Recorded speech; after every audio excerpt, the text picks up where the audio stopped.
What really happened with your host, Mike Rivero, putting America first, second, and third. Here is your host, Michael Rivero. Welcome to our show today. It is Thursday, March 25th, 2021. Sure happy it's Thursday, sure happy it's Thursday, sure happy it's Thursday. And if I sound a little bit different, or if you're watching on YouTube, we're trying a new audio setup today, which is hopefully going to get rid of the problem we've been having with phone calls echoing back through the feed and causing all kinds of half-duplex problems with Skype. So we're not going to really understand how that works until hour number 2, because we're going to do hour number 1 for news and hour number 2 for your phone calls.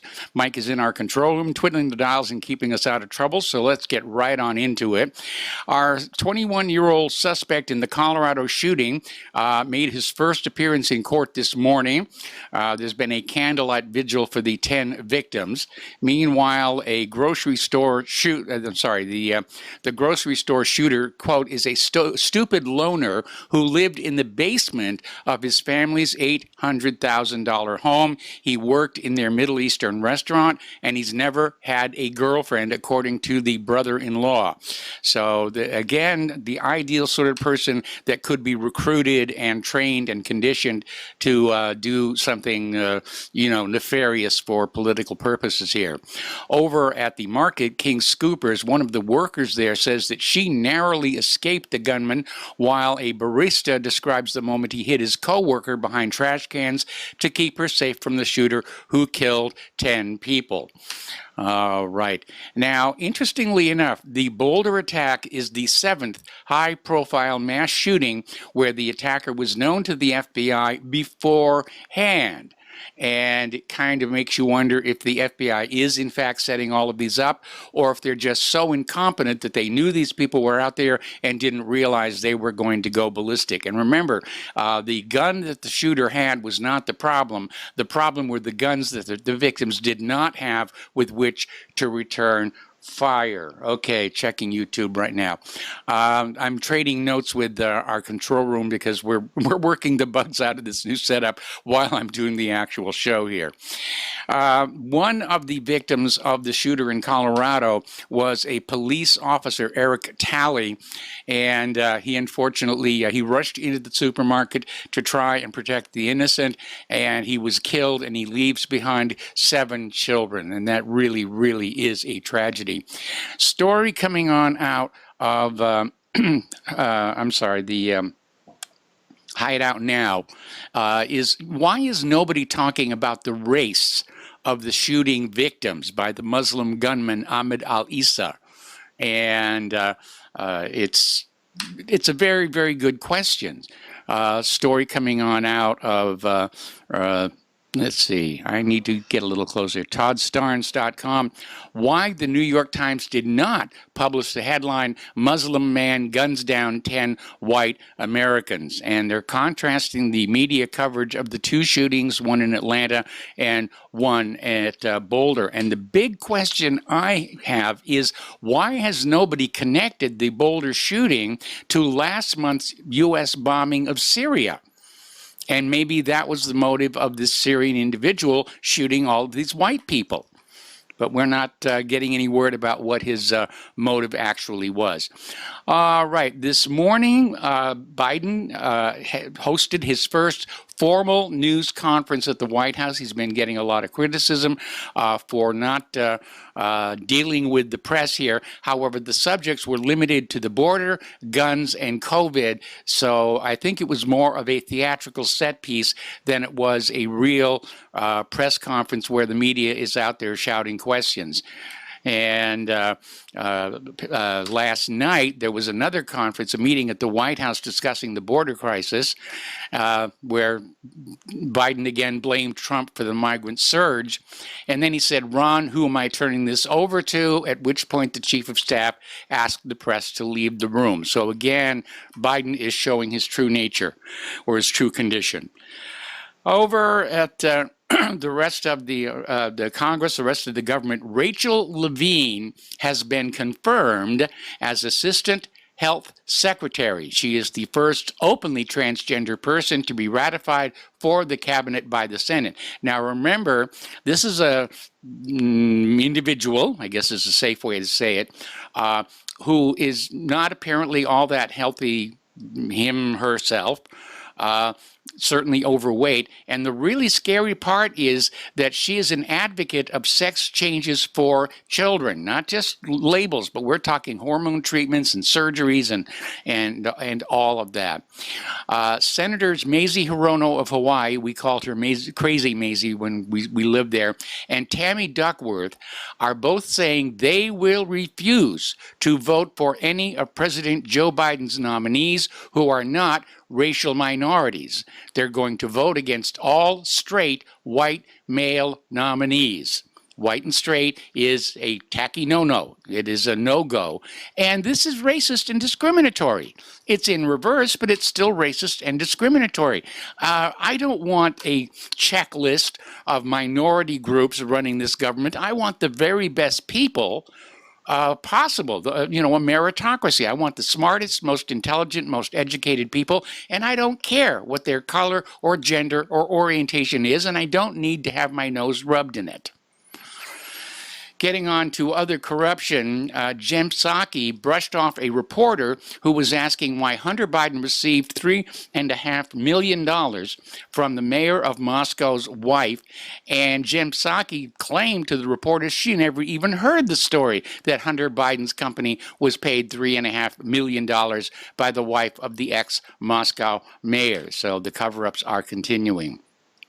Getting into the world of election fraud, and there's a lot of stuff really happening there. A veteran Democratic operative intricately involved in Green Bay's November election was given access to hidden identifiers for the internet network at the Hotel Convention Center where the ballots were counted, according to emails obtained by the Wisconsin Spotlight. Green Bay city officials insist the presidential election was administered exclusively by city staff, but the emails show that Michael Spitzer Rubenstein, Wisconsin state lead for the National Vote at Home Institute, had a troubling amount of contact with the election administration on November 4th. So they're getting ready to dig into that. However, Green Bay officials turned down a request to testify, saying they're busy. So the cover-ups are continuing. The fraud goes on. You're going to love this next one. This is coming out of Domagood. And Democrats are actually out there saying that removing dead people from voter rolls is voter suppression. This is not The Onion. This is not satire. This is really what they're saying. And this is coming out of PJ Media. During the hearing into H.R. 1, one of the Democratic witnesses argued that removing dead people from the voter rolls is voter suppression, that dead people may actually feel deprived of their right to vote.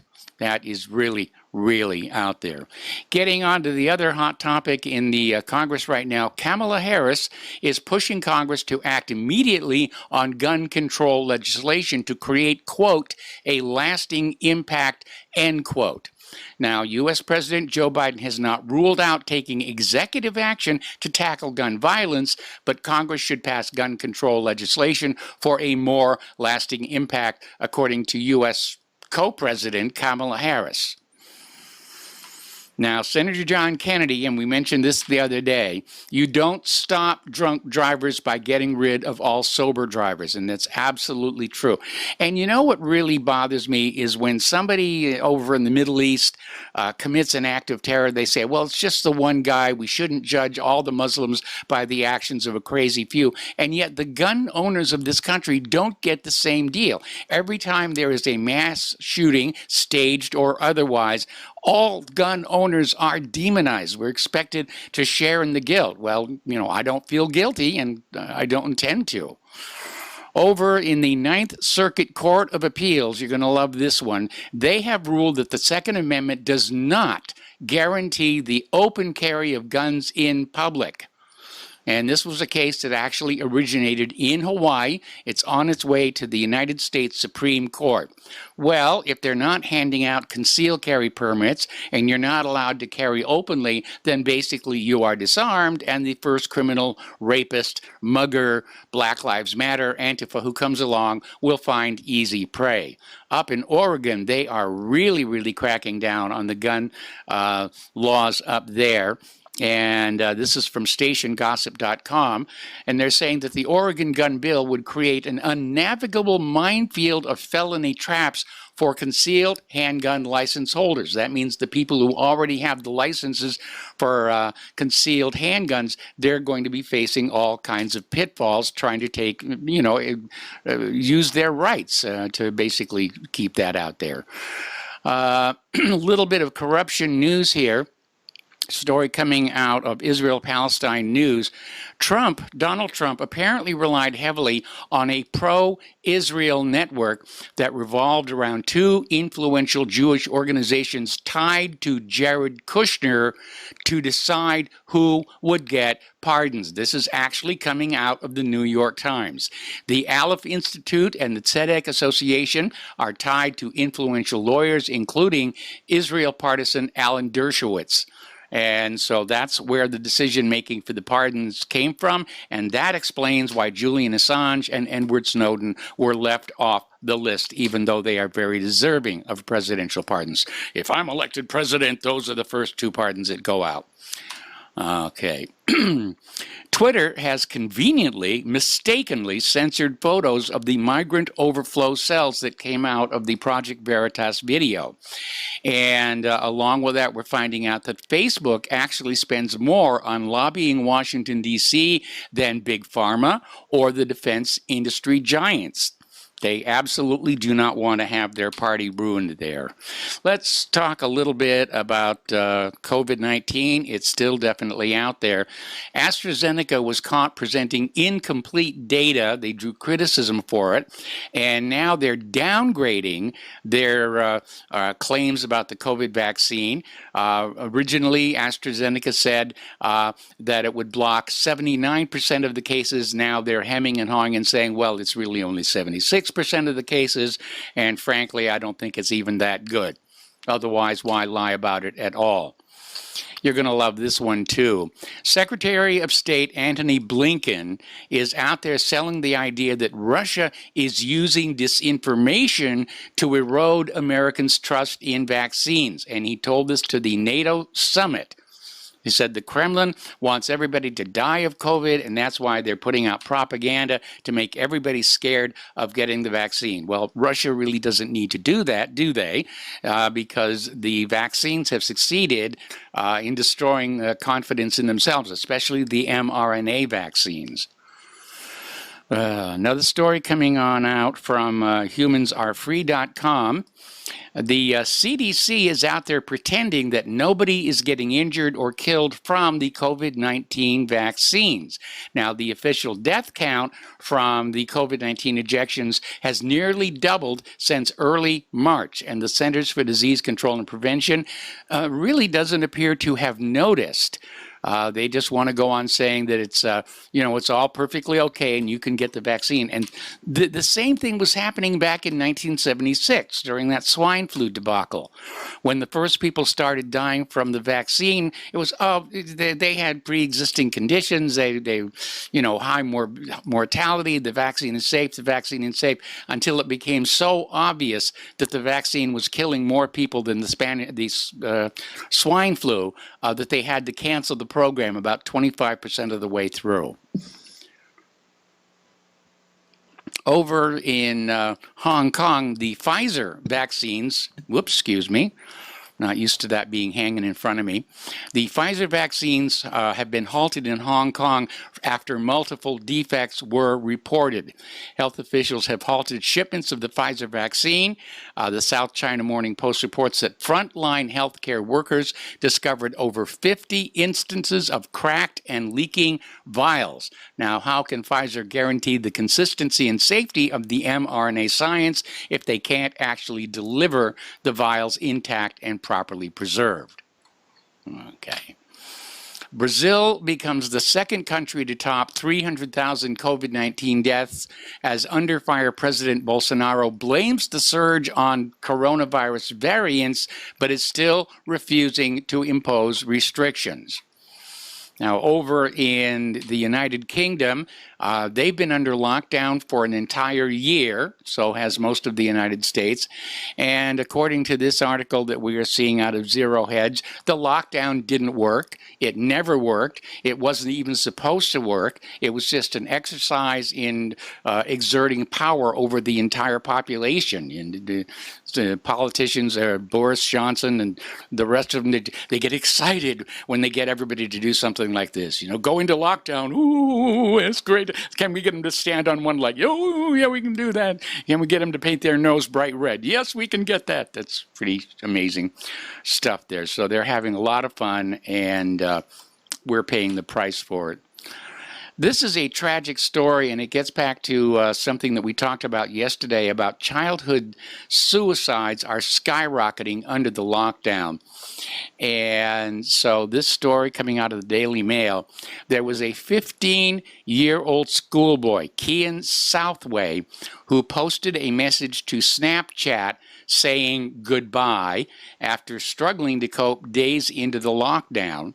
And he sent a message saying goodbye everyone, and then hanged himself in his home in Ronda. Sorry about that. So it is a tragedy. It really is. Now, remember one of the things when this whole COVID thing started up, they said hand sanitizers, you got to have hand sanitizers. Oh my goodness, got to have the hand sanitizers, and people were making it and selling it all over the place here. Well, according to this story coming out of Your Destiny Now, a study of 44 different hand sanitizers made during the pandemic shortages discovered they have high levels of benzene, which is a known carcinogen. It is considered as dangerous as asbestos. So they rushed that on out there. They weren't being too careful with the chemical composition or safety, and so a lot of people have been exposed to this benzene, which can be absorbed through the skin, and again, it is a carcinogen. It can lead to cancer. Speaking of harmful chemicals, there's another story. This one came on out from sorry, let me get this again, from eatthis.com. I love that domain name, eatthis.com. And it's talking about an ingredient. It's called Tert Butyl Hydroquinone. It is usually abbreviated as TBHQ, and it's used in things like Pop-Tarts, Rice Krispie Treats, Cheez-Its to prolong the shelf life, and it has been discovered it suppresses the immune function. It may harm your immune system, making you more susceptible to illness. Boy, they just put these chemicals out there, and they really don't care what they're going to do, as long as they make their money. Getting to the international news, the European Union Foreign Minister, Joseph Borrell, is out there saying that Russia has become a dangerous neighbor. I mean, this is propaganda, plain and simple. It's becoming more and more authoritarian. I mean, look who's talking. And NATO should push back. Yes, let's have a war. It'll be fun. You know, your kids aren't going to go in there. Over in Israel, there is a pro-Israel think tank that is pushing a new progressive agenda, and it's actually called, I kid you not, Progressive Accept Palestine. And this is basically an attempt to accommodate pro-Israel Jewish Americans. Israel, meanwhile, is basically screaming at the United Nations Human Rights Council over what Israel describes as obsessive and biased resolutions. Now, Israel yesterday condemned the UN Human Rights Councils over resolutions condemning the Jewish state. And again, they're out there saying it's anti-Israel, it's discriminatory. I'm surprised they didn't say anti-Semitic Jew haters who want Hitler to come back and gas all the Jewish babies or something. Down in Bolivia, oh my goodness, how time flies when you're having fun. We got to take a break for commercials, and we'll be right back. Welcome back to our show here, and we're talking about Bolivia. Now, back in 2019, they went through a coup d'etat. We had a story about that a week ago saying that lithium was a prime motivator of trying to get Bolivia under a government friendly to the U.S. But interestingly enough, the president of Bolivia, Luis Arce, is accusing Elon Musk and Tesla of having had a hand in the coup. And they're pointing the finger of blame at a single Elon Musk tweet that they say kicked the entire thing off. I don't know if I believe that, but it was an interesting story anyway.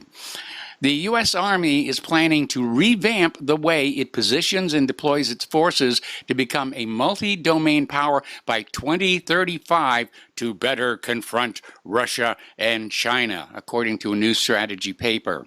And the paper says the U.S. faces an unprecedented set of challenges. That part is true, but it's got nothing to do with Russia and China.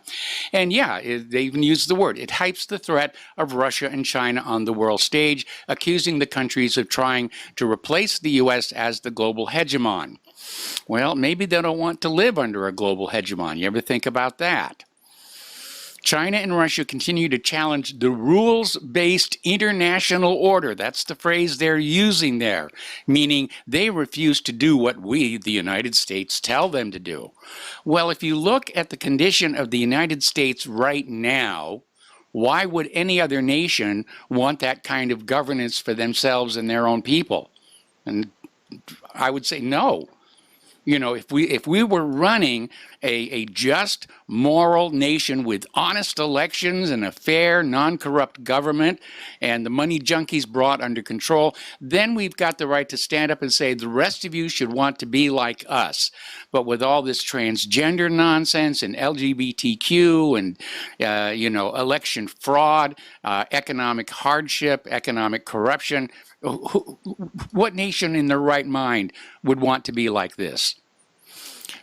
Story coming on out of the original antiwar.com, the U.S. and NATO are planning to try and recruit India into a global alliance against China and Russia. Now, this was an opinion piece appearing in the Hindustan Times. A former State Department official, A. Wes Mitchell, called for this year's NATO summit to invite India, one of the world's two most populous nations, to become a NATO partner. Obviously, with a population like that, they can provide a lot of the ground forces that will get ground up in the next World War.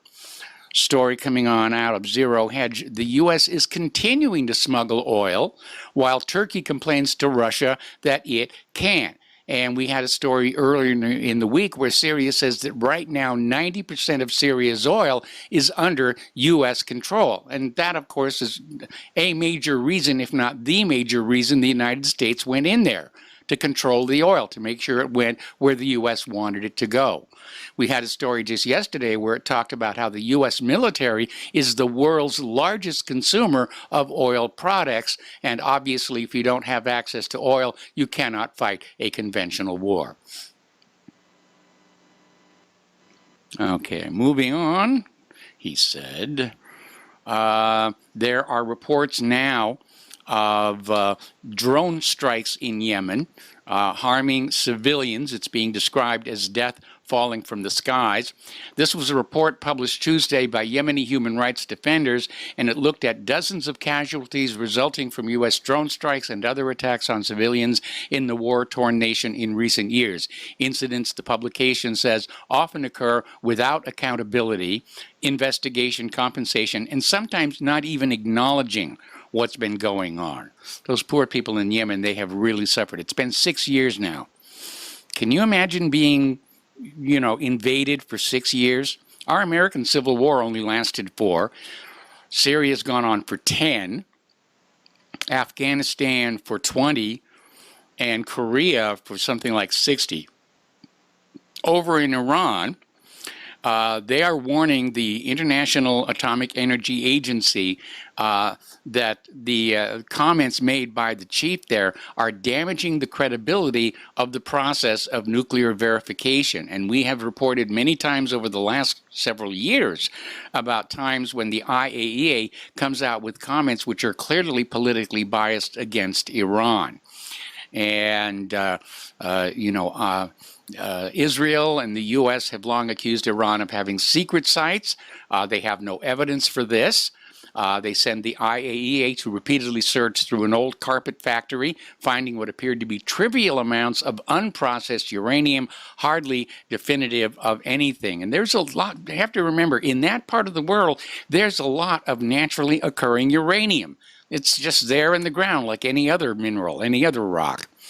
So if it's not processed, it's certainly not, it's not evidence of anything. Here's another story. This is again from the original antiwar.com, counting the costs of the Libyan war 10 years later. And,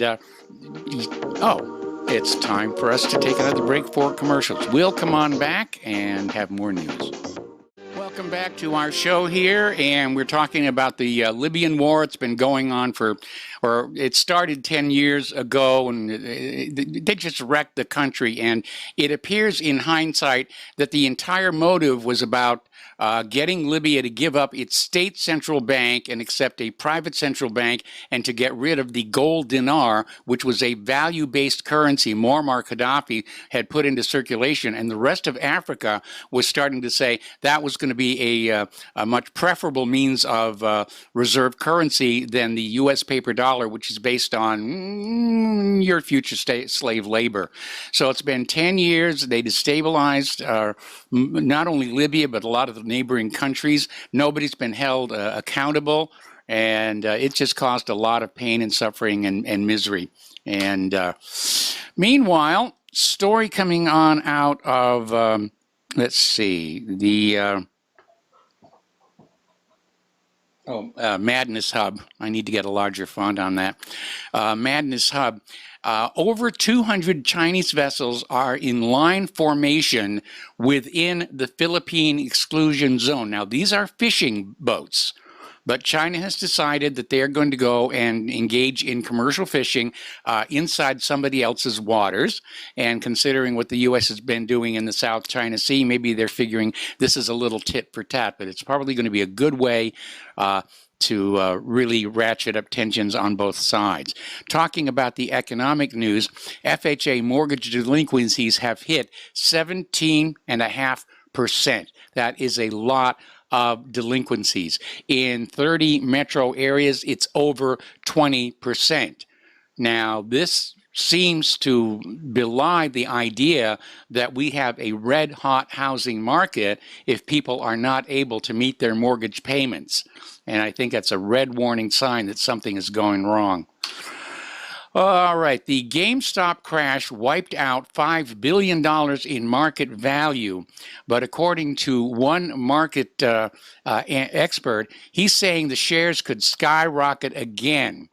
And the firm's new e-commerce push prompted one expert to release Wall Street's most bullish price target, saying that a turnaround could actually justify GameStop's meteoric valuation.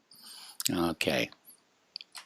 Kamala Harris is out there proposing a $2,000 per month payment through the pandemic, however long it lasts, and for 3 months after. She says it's that basic.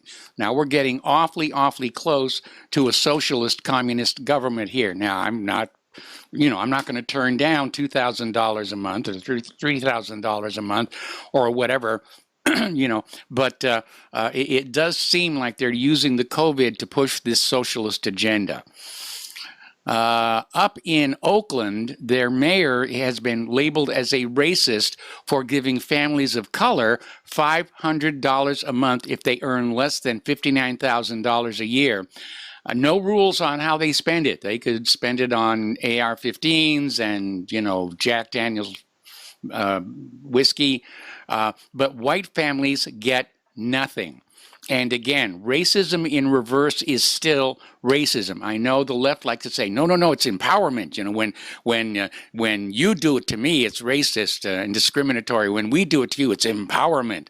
And that actually went all the way back to the feminist movement of the 1990s, when they were saying that, you know, men couldn't discriminate against women, but women could discriminate against men. So we're seeing the same thing played all over again. Oh, by the way, for those who are not as old as I am, it didn't really work out all that well back in the 90s.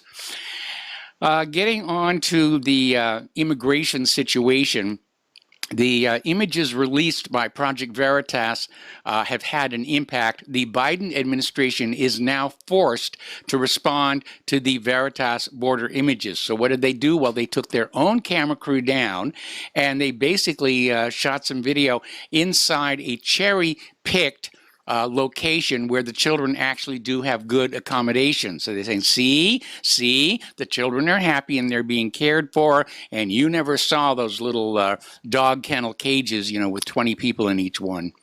Meanwhile, 11 former Border Patrol officials called the situation grave and warned criminal organizations are capitalizing on the crisis as unaccompanied minors and families distract agents from more dangerous crossers, like drug smugglers and so forth and so on.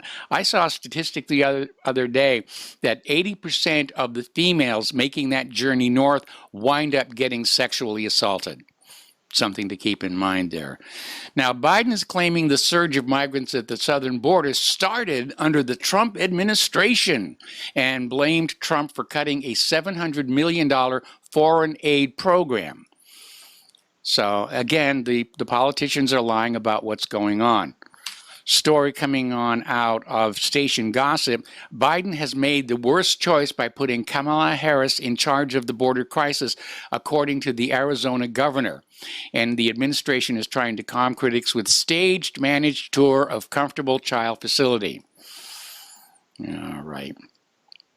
Now, as the new migrant crisis deepens, Biden administration, or should that be the Biden-Harris administration, that's what we're all supposed to call it now, is telling the Department of Homeland Security to hide the numbers from the media and elected leaders. They're not to be told what the reality is. Now, here's where the story gets very interesting, and maybe this is the opening by which Biden will step down and Kamala Harris will get that Oval Office. The Government Accountability Office is going to determine whether Joe Biden broke the law by freezing the money for the border wall. Now, that had already been budgeted and allocated for spending. Biden broke it. That may be a violation of the law.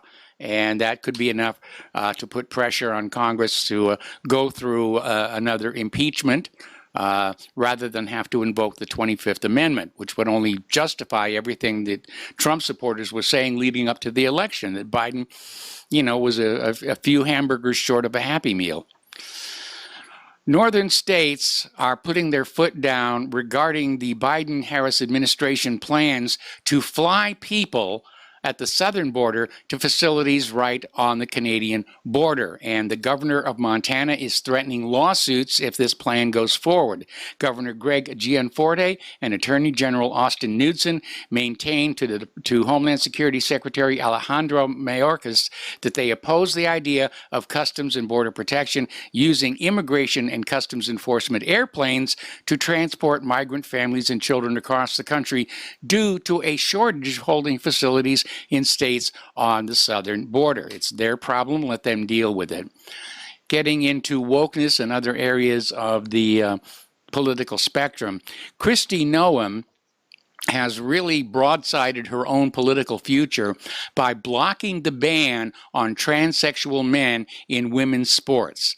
This is the governor of South Dakota, Kristi Noem, and she basically vetoed a bill that would have completely banned transsexual males from participating in women's sports, which I think is a really good idea, and it's long overdue. But she's now being attacked for it, and she is now being forced to deny that she has caved into big business and the NCAA for vetoing that bill. Over in the European Union, Brussels has snubbed pro-family Poland and Hungary by declaring all of the European Union LGBTIQ, BFD, PSD, LSMFT freedom zone, whatever that means here. And Poland and Hungary basically don't want to get with the LGBT program. I think their attitude is, you know, what people do in their own homes is their own business, but they really don't want it in the streets of their country, and they certainly don't want it in the schools. But the EU, Brussels, is saying something else. Joe Biden came out with another statement here saying, let me make one more point. You know, I've told my daughters and granddaughters from the time they were old enough to understand what I was saying, and I mean it. There's not a single thing a man can do that a woman can't do as well or better. Not a single thing. Joe, how about fathering a child? Just think about that one for a while. All righty. Down in Brevard County, Florida, the school board voted Tuesday to terminate a teacher for using medical marijuana. And medical marijuana is legal in Florida. It does remain a Schedule I narcotic at the federal level, putting it in the same category as heroin, LSD, and methamphetamines. And in order to receive certain federal grants, the district said it must be a drug-free workplace. And to meet the federal definition, the district can't allow teachers to use marijuana at all, even when they have a doctor's prescription. Over in Minnesota, they were getting ready to mount a theater production of Cinderella. It's been called off because 98% of the cast was white. Gee whiz, I remember reading Cinderella and watching the movies about it, and, you know, it didn't take place in Africa. Just wanted to point that out. Getting into the science news here, we're all familiar with the star Vega. If you weren't familiar with it as an astronomy buff, it was made famous by the movie Contact, and Jodie Foster went on out there to check it out. And it's certainly one of the brightest stars in the sky. It is. It marks the constellation Lyra, high in the northern sky. And it turns out that there may be a planet orbiting Vega. And that's rather unusual because very few planets have been found orbiting stars as hot as Vega is. So that's kind of really interesting here. Okay. Clothing chain Fat Face customer rented lips. Customer details are at risk. They got hit by a sophisticated criminal attack, which leaves the shoppers open to identity theft. Why, oh why, is not a more serious approach being taken to the problem of cybercrime? Well, one of the ways that cyber criminals are getting away with it, and this is from ZDNet, cyber criminals on the dark web and the underground forums are exchanging tips on how to avoid arrest and jail for doing what they do. And lurking on underground forums has revealed an insight into the methodology between cyber attacker targets, as well as what criminals say to do when and if they are caught.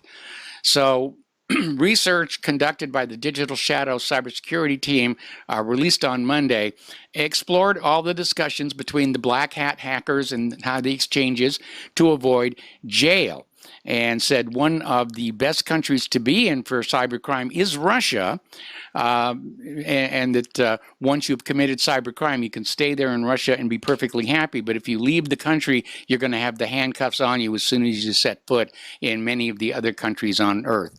So maybe one of the legitimate areas we need to put pressure on Russia is cybercrime. Of course, it's easy to blame Russia. Again, anybody who's committing computer fraud, they're going to compromise a whole network of computers all over the world and use them. And if you're doing any tracking from a targeted machine, the only IP you're going to see is the last one in the chain.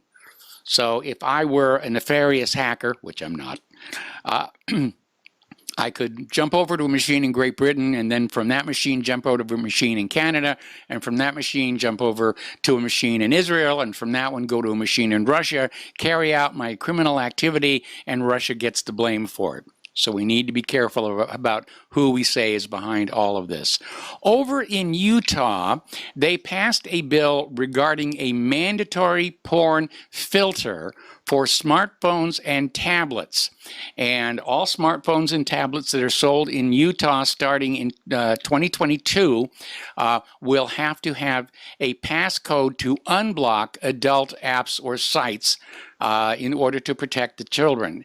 And supposedly the phone tablet manufacturer will provide adult purchasers with that passcode to unlock it when they're using it. And you know, the more I think about it, especially with the high rate of predators and groomers that are out there, I'm not entirely opposed to this idea. I think it's actually a good one.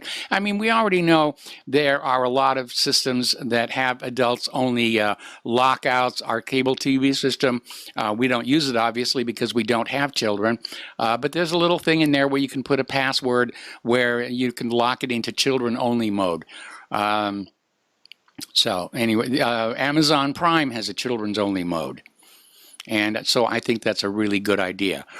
Over at Facebook, they have disrupted a hacking operation that used Facebook to spread iOS and Android malware that spied on the Uyghur people from the Xinjiang region of China.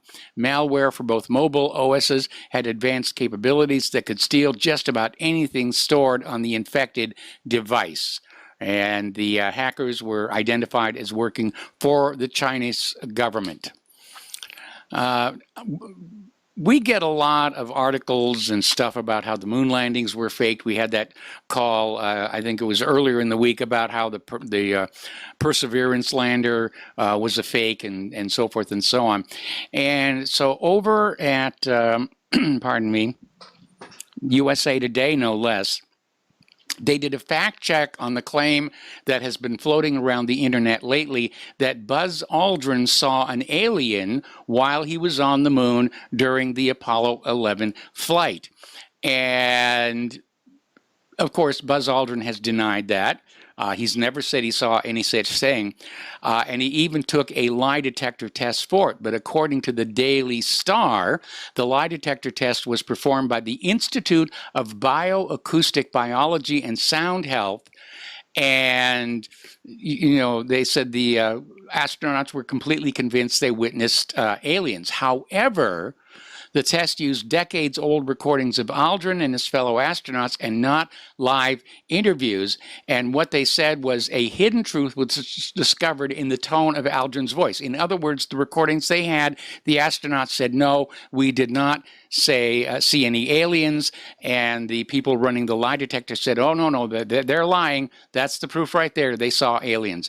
Now, polygraph, well, if they're using audio recordings, then it's probably a voice stress analyzer, which while it is much more accurate than the polygraph, it still is open to a little bit of interpretation and manipulation by the operator. Okay, we're coming up here on another commercial break, and we've got a little more science news, and then we're going to go ahead and open up the phones. We'll be right back. Welcome back to our show here, and we're going to go ahead and open up the phone lines a little bit early here because I'm looking at my talking points and I'm down to articles on particle physics, and that's usually a red warning that I've run out of interesting stuff here. So the phone number is 512-248-8252. The lines are open right now, and we just got word on the emergency notification system on my watch. We're under a tornado watch here in Santa Claus. They've been predicting thunder showers all day. So, of course, most of the day was sunny and scattered clouds, but it's getting murky and dark out there. So we may be in for a little bit of a rough night. Getting into some other news while we're waiting for callers to call on in. There's, pardon me, here we go.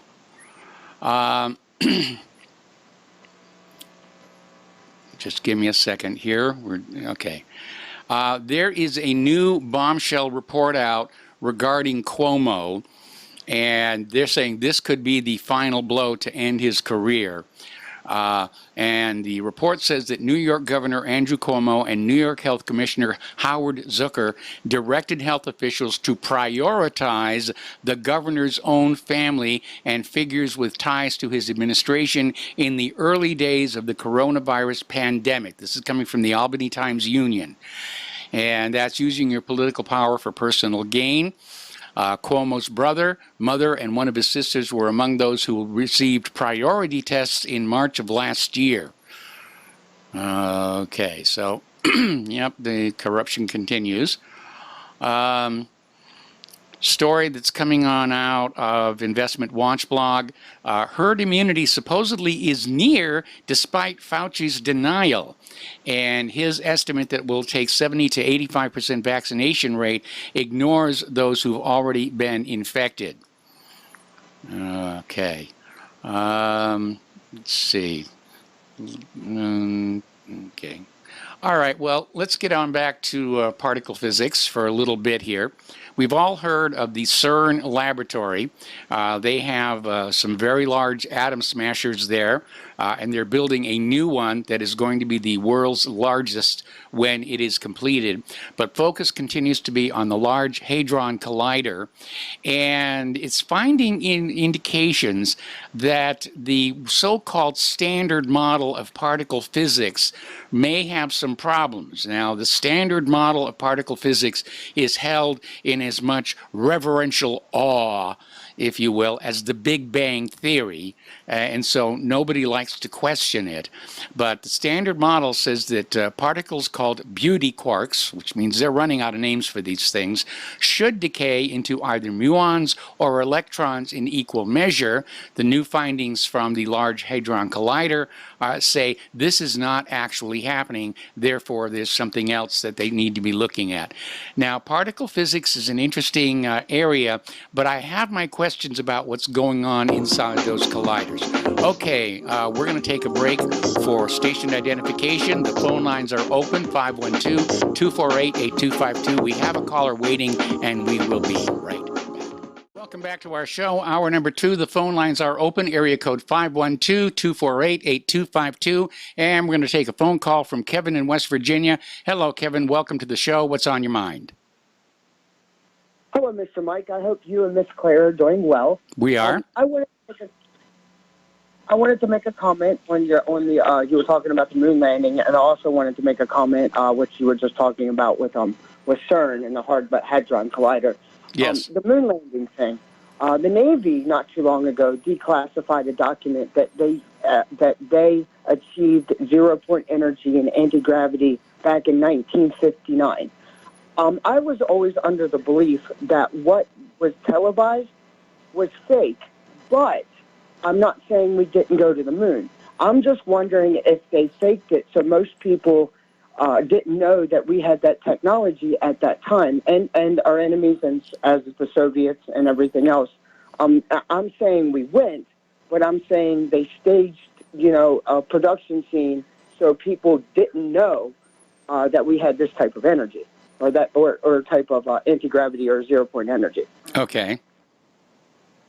Well, it's an interesting theory, and I've heard variations on it for a while. And you need to understand that one of the ways that corporate media and the government are trying to maintain control over the American mind is by trying to destroy the credibility of independent media. And usually, I mean, this includes things like chemtrails and fake Apollo landings and flying saucers and all kinds of really crazy stuff to make us look like we're kooky. In fact, the process has the name kookification. So, I would be very, very cautious about accepting something like that. And, a good way to make it look like it's credible is to say the Navy has declassified this document, and yet they don't provide the actual document.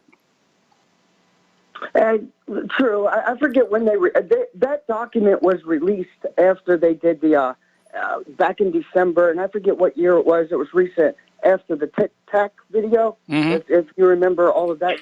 Yeah, that was released. That document was released after all of that had happened.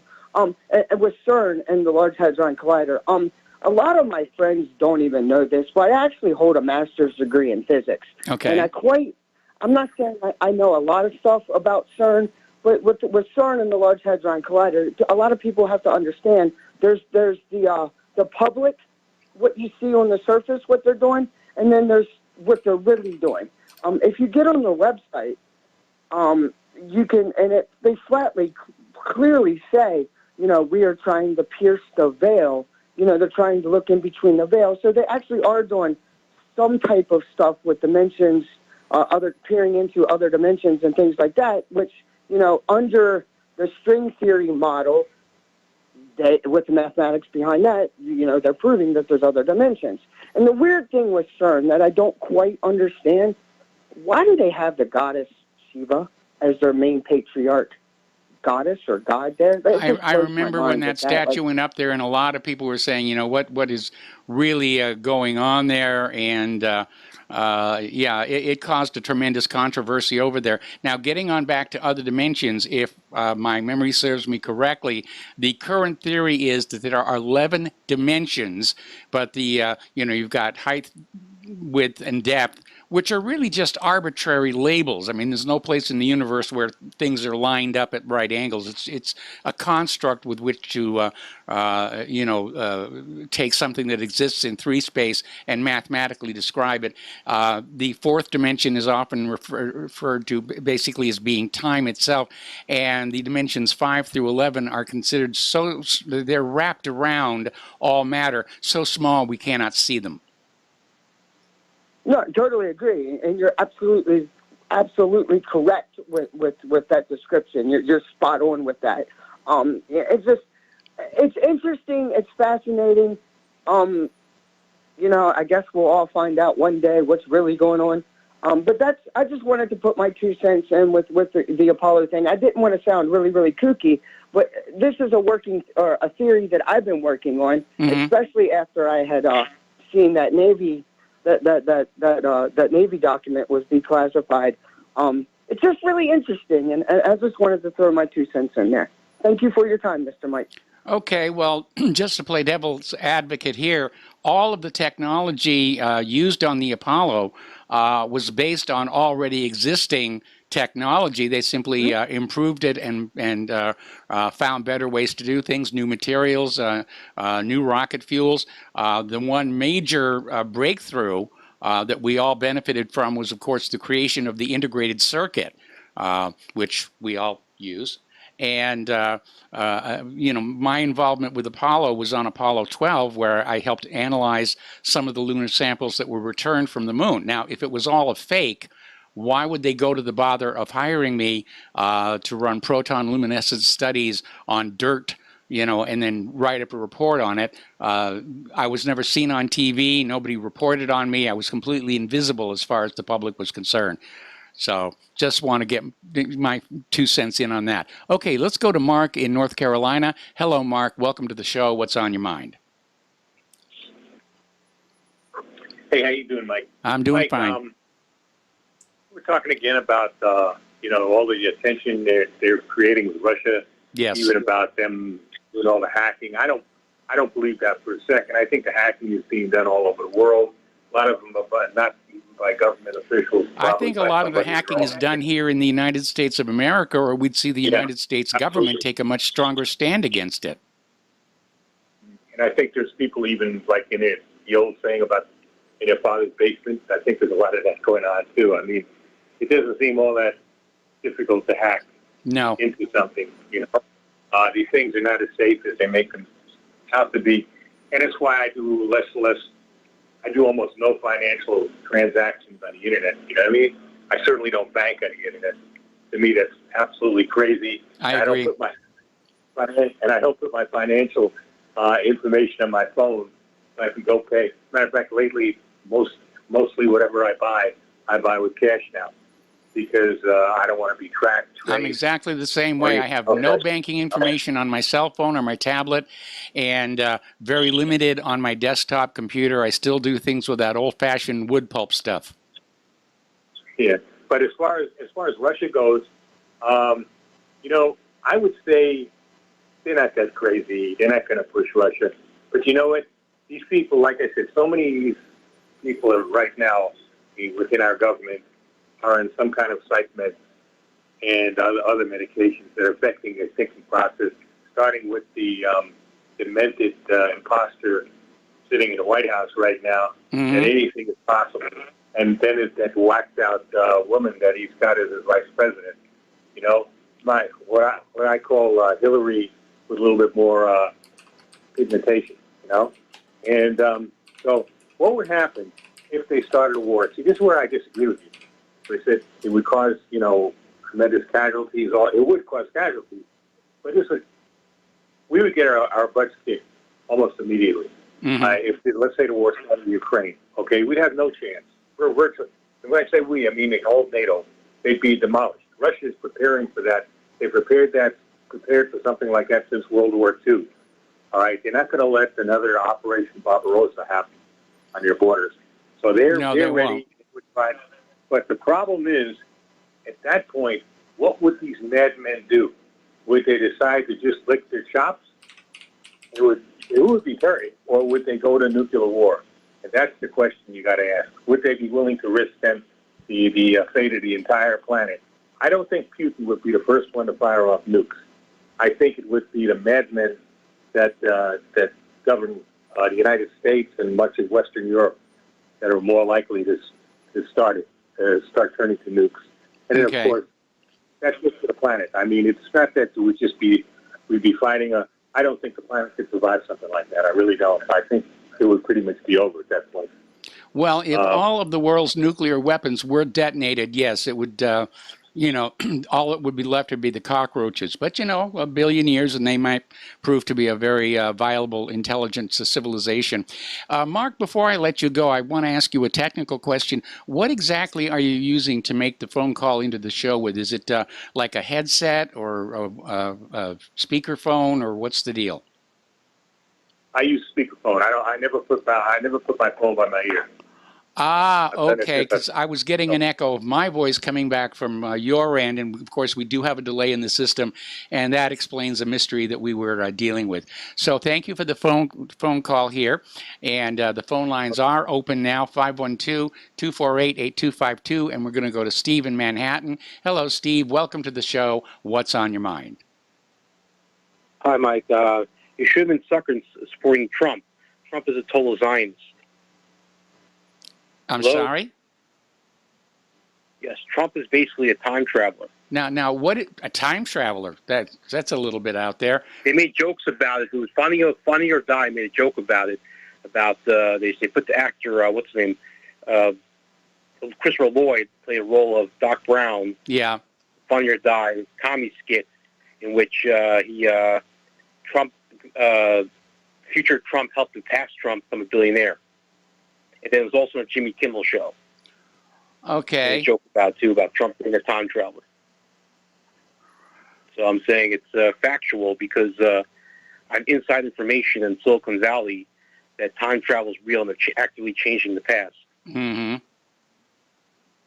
So I think it was so basically Trump actually was invented by the Chabad organization called Chabad, created Donald Trump to become a real estate billionaire and a president of the United States.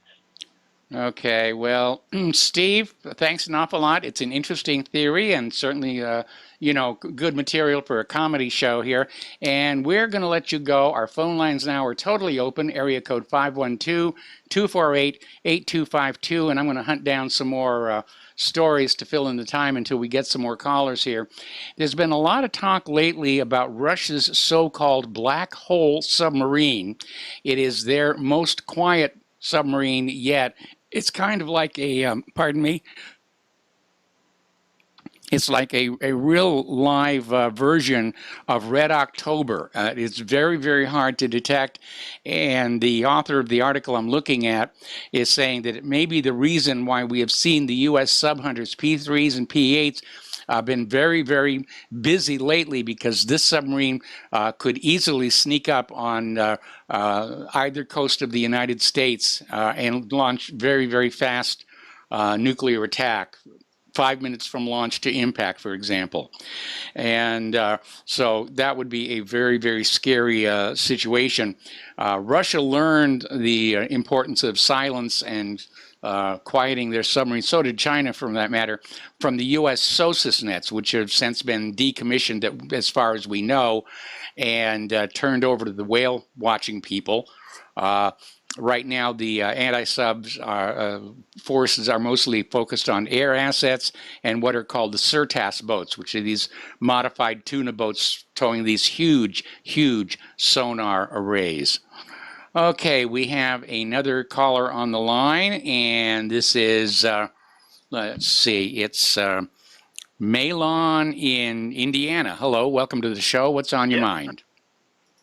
Well, I have been pestered enormously by Tom in Indiana to give you a call. Okay. And he says you're the greatest thing since sliced bread, and I have not ever talked to a radio talk show host before that did proton luminescence. So I feel very, very honored to, most people, you don't know anything about them like that, but no, Tom and I were involved. I was very much involved in trying to prevent the 1994 Gun Control Act. Yes, good. Which banned the, quote, assault weapons. And I want you to know that you can shake hands with a senator, and he'll tell you that he's not going to do anything like that, and then proceed to go and vote for the Gun Control Act. Yes. And then if you get to see him at a political party rally, like I did in Indianapolis, and I just shook his hand and held on to it, and I said, oh, what a beautiful... I said, you lie so well, and I got to tell him all the things. You stood there and told me you'd never vote for the Gun Control Act, and then you did, and look at you now. You're still our senator. How'd that happen? That must be a mistake. The thing that people need to understand about gun control is it's actually about the deprivation of self-defense. Yes. It's the first major step of any tyrannical government to make that will lead to the abject defeat of them. You can use the Indians in our own nation. Yes. They were told to disarm. You could have this place to live. I believe that there was the same skit that was performed on the Jews in Germany. Yes. Just register your guns. We want safety and we want security. Oh, yeah, it's really tough here in the city with all these people bothering you. We've got a place in the country where you'd be safe. There's actually a book out there that's called "How Do You Kill 11 Million People?" Yes. I read that book. It was about Nazi Germany. I've always been fascinated by history and really, really taken in by it. How could one of the most educated, religious peoples, such as Germany had, be led so astray by pure evil? Well, because Hitler did not look evil to them. At the time, he made sense. He was initially voted into office. And as you say, politicians are very good at lying, and that's what Hitler did. And most German people really were unaware of what was being done behind their government's back because they didn't have anything like the internet back then. And, of course, our internet today is under attack to silence us, which I think is signaling that our government is getting ready to do something really nasty. Well, I hope people will keep in mind that, you're actually giving up your ability to defend yourself and to live. Yes. You're literally making a sacrifice that will affect your children, your grandchildren, and Western civilization as we know it. I want people to understand that what's happening now is different races, and in particular now the white race, is being described in the same terms as Jews were in Nazi Germany. Yes. We are now the new Übermenschen. Yes. And you probably know that term. Yes. And the subhumans. And they're literally writers that are out there writing and appealing. It's actually Untermenschen. Be eliminated as a virus. I'm sorry? It's Untermenschen, subhuman. Übermenschen is the Superman. Well, that was the other term, and I confused the two. It's been a while since I've used the German that I don't know. I haven't used German on a regular basis since, long ago. Yes. But the thing is that we are being turned into these Untermenschen, yes, as you said. And we must be careful about this. It's too late to tell everybody to go out and buy $6 boxes of 9mm. That doesn't exist. No, it's $1 a pop now. Yeah, we need to work together and join together and Tom is responsible for me calling into you. He's been after me for over a year now. You got to call. And what I do want to point out, though, is that Tom may actually be the original time traveler. You're going to have to tease him if he ever calls in again. He had a DeLorean. That he kept in the garage. Yes. And from time to time, it would be missing. I see. And I'm wondering if Tom wasn't the actual original Back to the Future. Well, if Tom calls in, we'll just have to ask him here. Getting back to more serious situations, though, if you look at the history of the great genocides of the 19th and 20th centuries, you will find that every single one of them was preceded by a gun ban on the targeted population. Yes. Yes. The Armenians. Yes.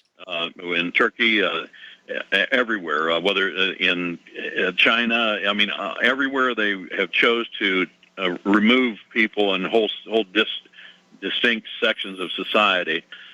They always get rid of the guns first. So I'm not telling everybody to arm up for the next war, but it sure would be handy if you had something. Please consider, make your, find out who your neighbors are, try and understand what they're thinking, where they believe, what's going on, that sort of thing, because unfortunately there'll be an enormous amount of pressure to rat you out. One of the features of Nazi Germany is that neighbors of the Jews were allowed to keep some of the Jews' possessions by ratting them out. Yeah, absolutely.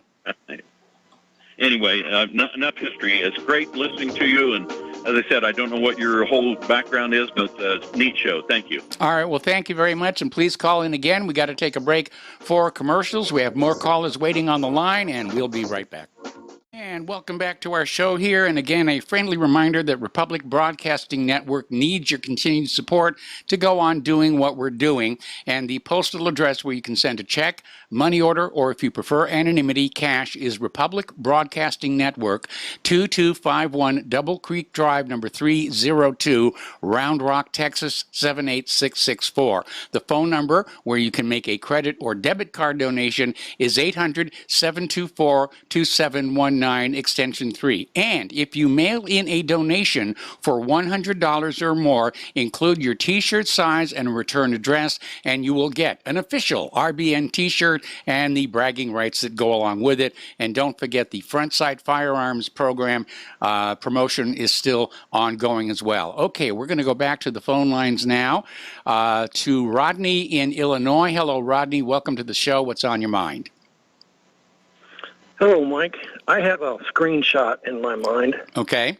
From a Star Trek movie. Okay. And it is, let me briefly describe it. Captain Kirk finally gets to the center of this intelligence, and yes. and he finds the Voyager spacecraft. Yes. Now, I have a visual of that. I've only seen the movie one time, who knows how many years ago. But were there actually depicted visually on the side of that craft anatomically correct man and woman? No, that was Pioneer that had the anatomically correct man and woman, and Paramount certainly would not have allowed that on the movie. What was on the Voyagers was a phonograph record, and it included the little cartridge with which to play it, and what was engraved on the cover for the record were symbolic instructions on how to play the record and decode. One side was audio, and the other side were still frame photographs of life on Earth, and it was basically a message to anybody who'd find the spacecraft. But after all these years, it's only just now left our solar system. The two of them have just now left the solar system. They're past the heliopause. But interestingly enough, a couple of months after the Voyagers were launched, somebody got on the NASA teletype and said, message received, send more Chuck Berry. Oh, that's a good one. Yes. Well, I've heard you say many times, if you can force your opponent to behave in an absurd or foolish manner, I think you probably put it a different way. But, mankind has, if we could say that, has sent out to all, in the universe who we are. Yes. So with this cancel culture, shouldn't they since they're in control of NASA now, shouldn't they send chaser vehicles after all this information and correct it? There's no getting it all back. It's all out there in the radio waves. And it was kind of interesting. We were talking about the movie Contact before, where the radio relay station near Vega played back the Hitler broadcast from the German Olympics. Not because they admired Hitler, but because that was the first powerful TV signal to leave our planet and head out into space. But, we're trying to hear transmissions from other planets. It's very, very difficult to do. I personally think we'd probably have more success listening for the emanations from their AC power distribution systems, because then you're talking a lot more energy than radio and TV broadcasting stations. Unfortunately, the radiative power of a radio signal is directly proportional to its frequency, and since we're talking about 50, 60, 100, 400 hertz, it's going to take a very, very sensitive receiver to find it. All right. Well, I got another one. Yeah.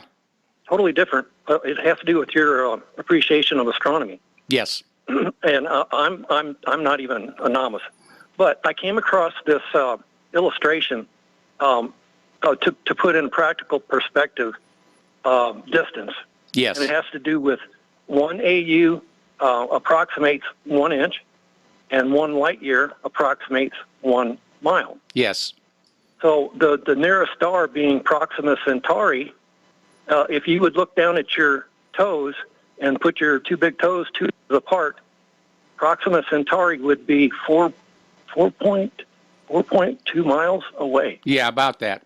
So my question is, Mike, is the margin of error, and we're talking about the nearest star. Yes. And we're still talking about light years, and we've got time involved, and we've got curvature. I'm really wondering how, who do I go to actually confirm that astronomical observations and distances are accurate? Well, it's kind of a complicated issue. Now, for objects that are near to the solar system, they use what is called parallax, which means they'll measure very carefully the angle of an object like Proxima Centauri when Earth is on one side of the sun, and then 6 months later they'll take another measurement, and the difference in angles basically gives the baseline for a trigonometric calculation of the distance.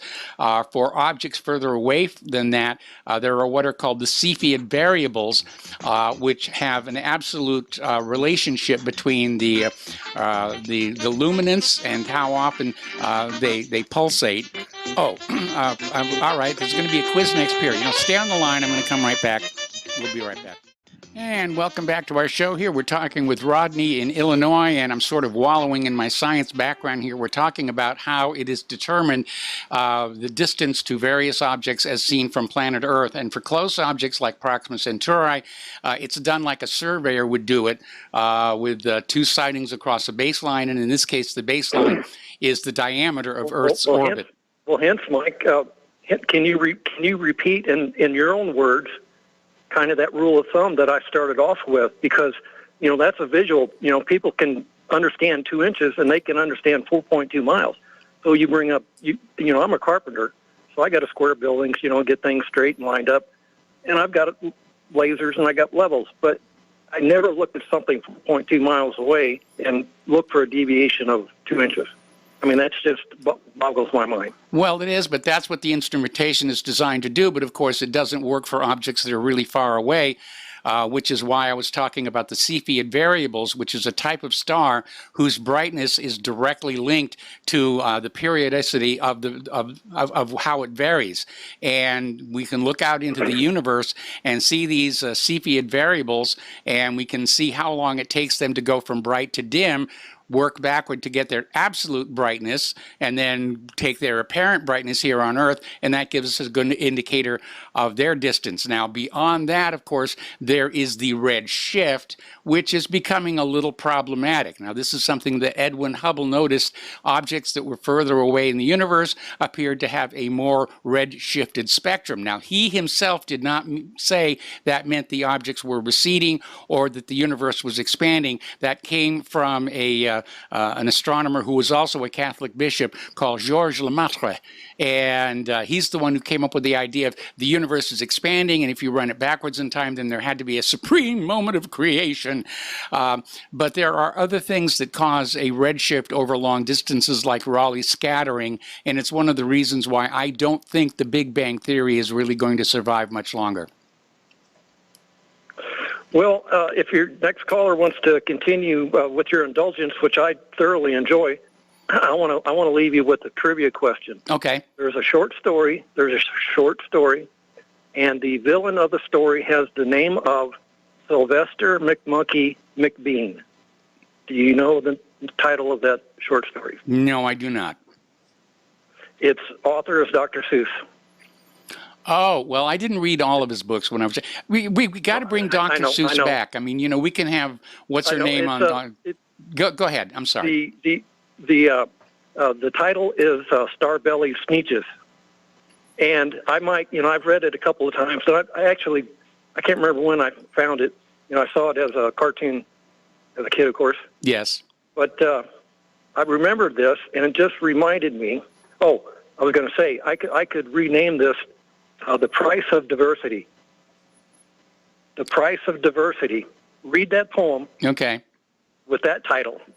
And anyhow, I'll let you enjoy that. But anyhow, it's very predictive programming, and you'll understand why I give it that title, The Price of, what did I say? Diversity. The Price of Diversity. Thanks a lot. Bye. All right, bye-bye. We're going to switch over to Tom in Florida. Hello, Tom. Welcome to the show. What's on your mind?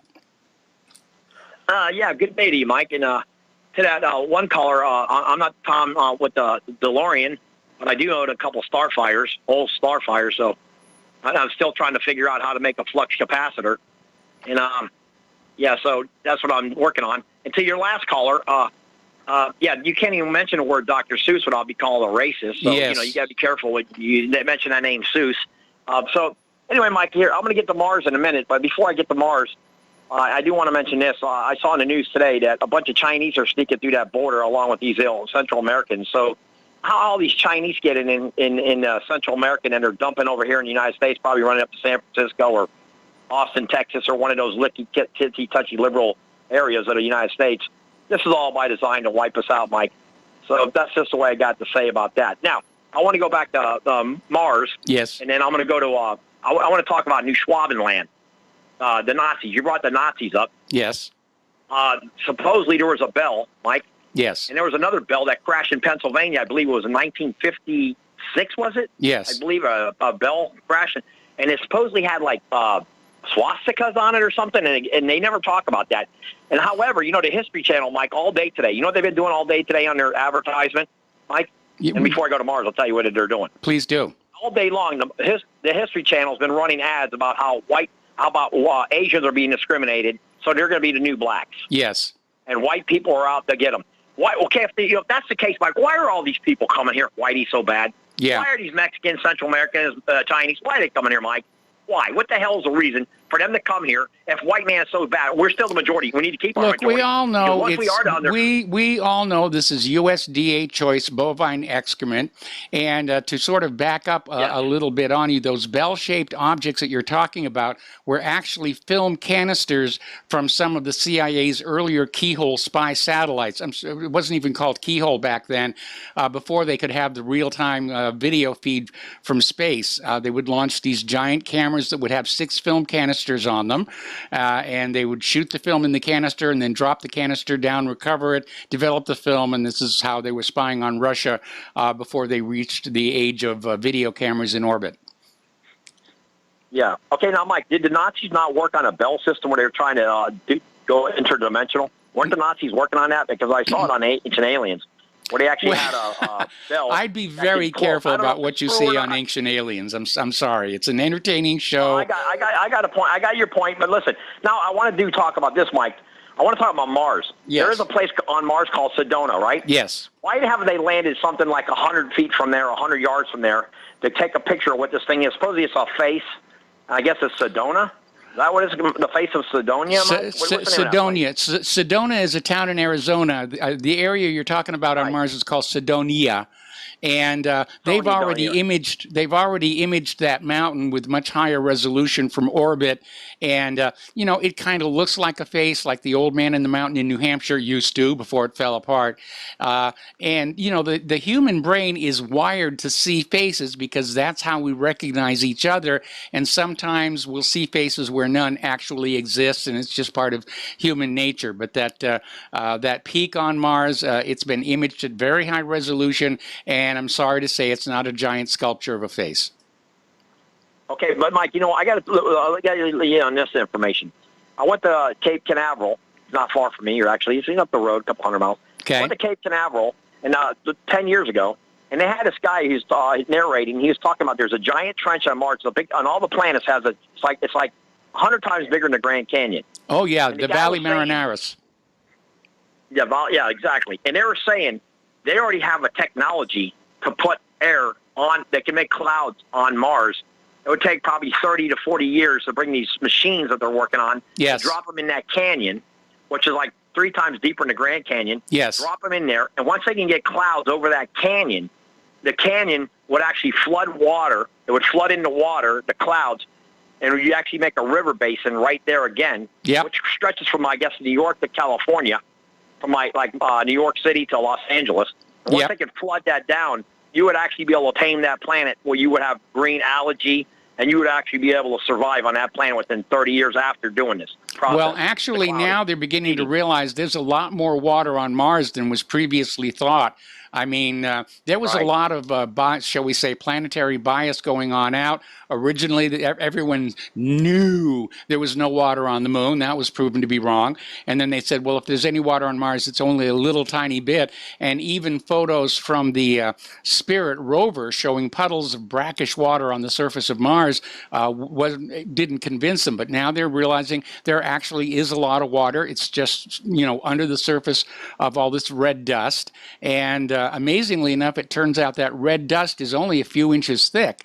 And underneath that, it goes back to a more normal planetary regolith. Right, exactly. But, you know, Mike, getting back to now what our situation with space is. Yes. If the Americans would team up with the Russians, I don't know so much about the Chinese because they'll be trying to be dominant like they are right now. But if the Russians, who are Caucasians, and the Americans would actually work together, they probably could have a living civilization on the planet Mars, I believe, within 80 years. Yeah, they probably could. I don't know if they probably could. I mean, do you remember John F. Kennedy? John F. Kennedy wanted to end the race to the moon, and he wanted to go to the moon in partnership with the Soviet Union, and that was one of the reasons that so many people hated him. Exactly. And you know, Mike, another thing is people don't realize it, but the space program in Russia and the space program was here, made in here, were by Nazis, whether you want to admit it or not. Yeah. We are our space Cape Canaveral, Russia. They did. There wasn't Russian brains that made those rockets. It wasn't American brain. I mean, there was, of course, they helped, but it was Nazis. Who's kidding who here?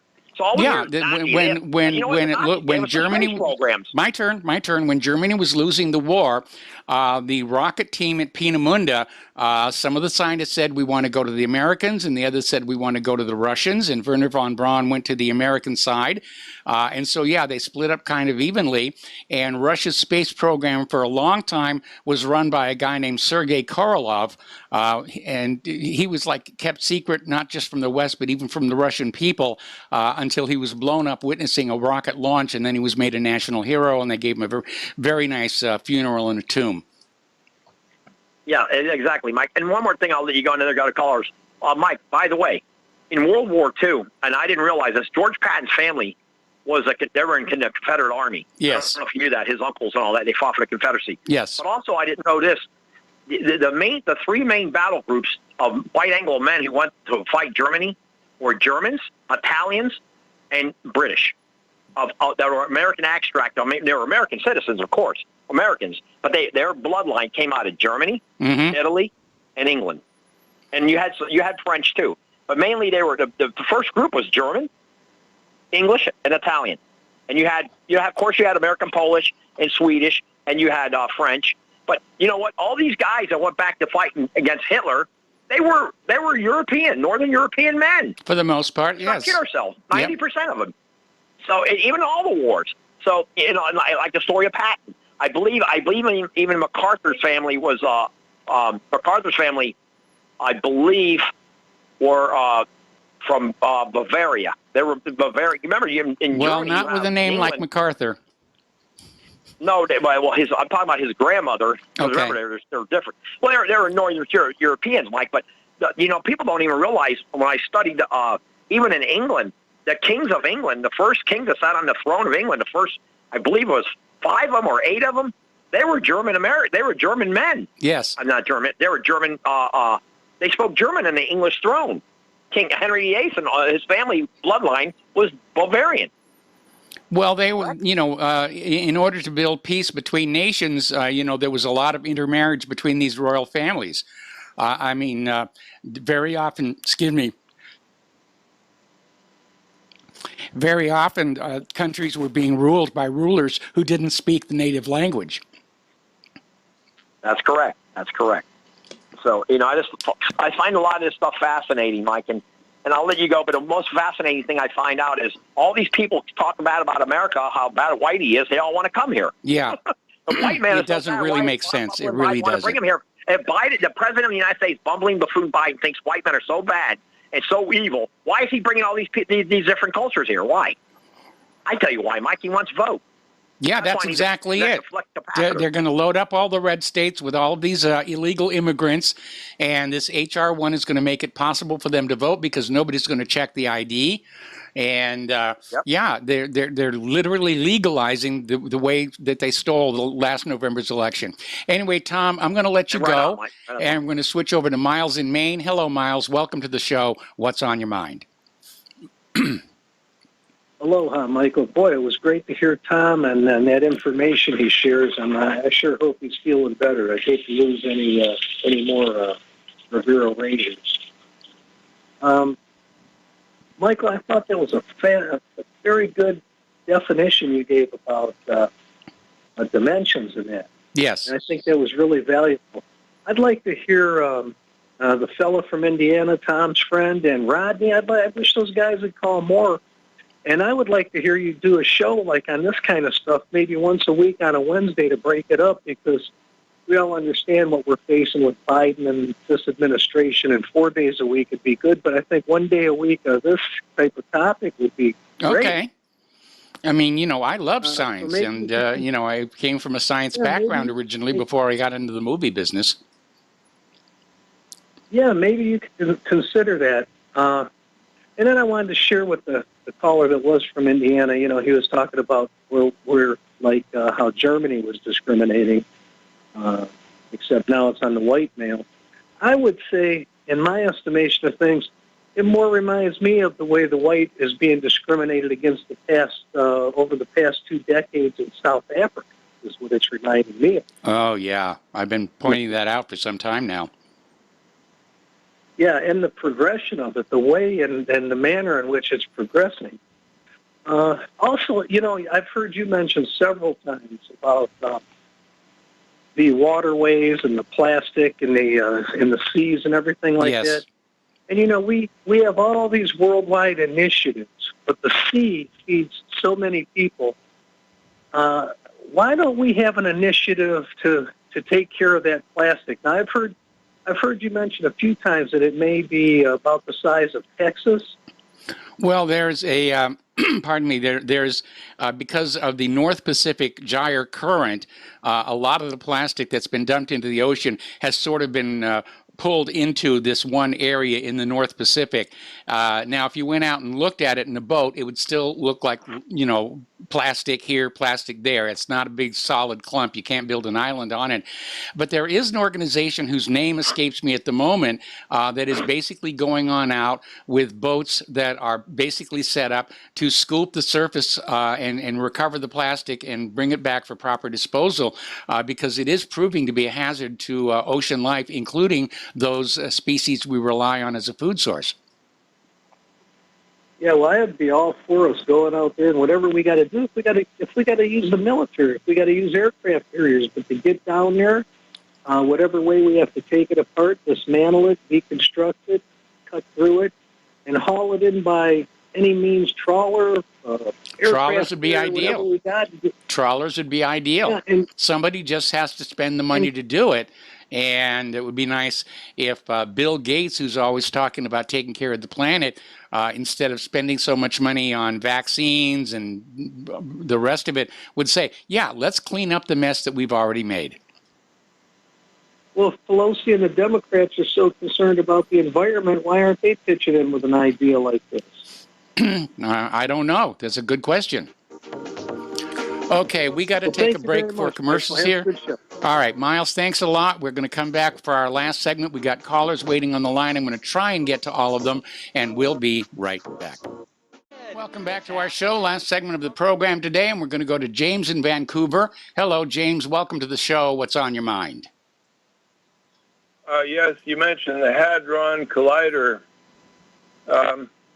One thing I hear people say, and I find this very annoying, is that that when they get this thing up to a certain energy, they're going to open the gates to some other dimension. And yeah, I really find that ridiculous. It's very annoying. Well, they're the same people who think that CERN is going to accidentally create a quantum black hole, which will then slowly eat the entire planet. Well, yeah, and the fact, the problem there is that the second law of thermodynamics isn't going to let that happen. But No.